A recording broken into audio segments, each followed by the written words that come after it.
ce que j'essaie de faire sortir dans cette exposition, c'est les cycles vie-mort-vie. Donc c'est le mouvement du vivant, c'est-à-dire que tout est cycle et que tout a un début et une fin, mais ça recommence. Ça veut dire qu'il y a une mort, mais il y a une renaissance aussi. Donc c'est ces cycles permanents, c'est la nature, c'est l'univers, et c'est nous aussi. Pour moi, c'est le vivant, c'est ce qui reste vivant. Donc la boucle est bouclée, je suis en train de redonner souffle et vie à des choses qui paraissent abandonnées ou oubliées. Et puis, en même temps, j'apprends des choses, je me laisse enseigner par la matière. Et ça, c'est ça la magie.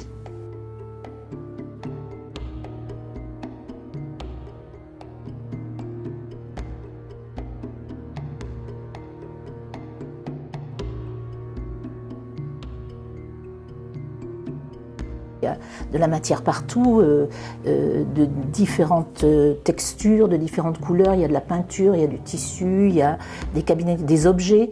Et en fait, ce qui m'intéresse et ce que je perçois, c'est pas les objets eux-mêmes ou pas les peintures elles-mêmes, mais ce qui se passe entre les différentes productions.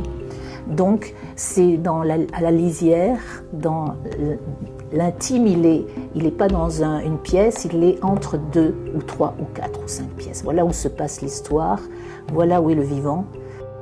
Et puis il y a le symbolique. Ce symbolique, il apparaît à un moment donné, et quelquefois c'est quand c'est terminé. C'est terminé, et puis je fais la lecture et je fais d'autres lectures.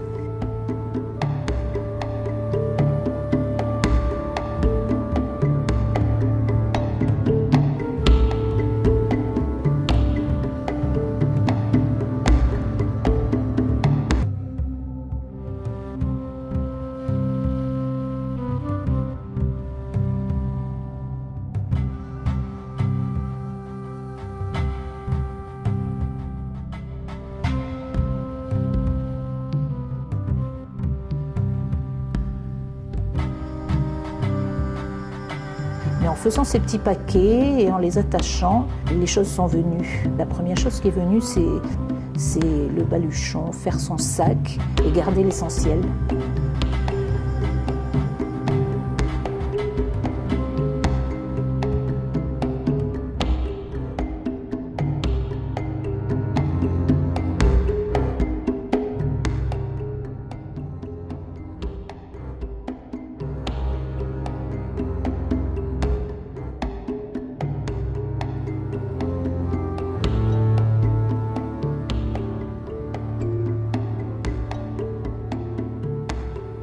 Entre le corps et le tissu, il y a l'histoire, il y a ce qui se passe, il y a l'étincelle, quoi, la vie. Je pense que au-delà de moi, ça s'imprime. Et puis quand ça ressort dans la peinture, c'est la même chose en fait. C'est le même jeu des couleurs, des formes, des imbrications, et c'est joyeux.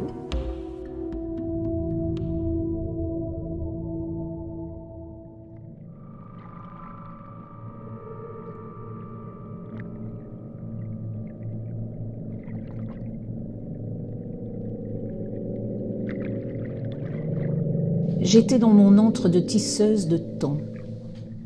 Je m'appliquais à coudre ensemble ces petits morceaux d'infini, les rassembler, redessiner la vie, laisser des espaces, du silence.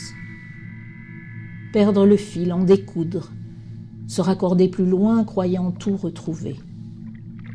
Ainsi s'écouler les jours et les nuits. De pièce en pièce cousue, je me devais d'en manifester la trame, une alcôve précieuse, une étoffe où reposait son corps, sa traversée courageuse, incertaine, pétrie de joie, de douleur, de jouissance. Joindre encore et encore ces petits bouts effilochés, les enluminer, les enrubanner, les aimer jusqu'au mystère, jusqu'à rejoindre le mythe fécond. Accueillir la fragilité de l'ensemble, l'éphémère de la situation, de l'étoffe. La déchirure des vieux tissus usés et limés offrait sous mes doigts des plaies béantes, des sutures de chair, des rides comme failles telluriques, douceur de peau neuve, bourrelée de cicatrices rosées, courbes amoureuses, transparence nuageuse qui échappait à mon rêve. La vie se retissait à l'infini. Je soignais. Les oripeaux tombaient vers une vérité nue. Un fil d'or enroulé autour de mes pensées, je fermais les yeux, laissant les mémoires à nouveau ourdir la toile pour que demain soit une nouvelle trame.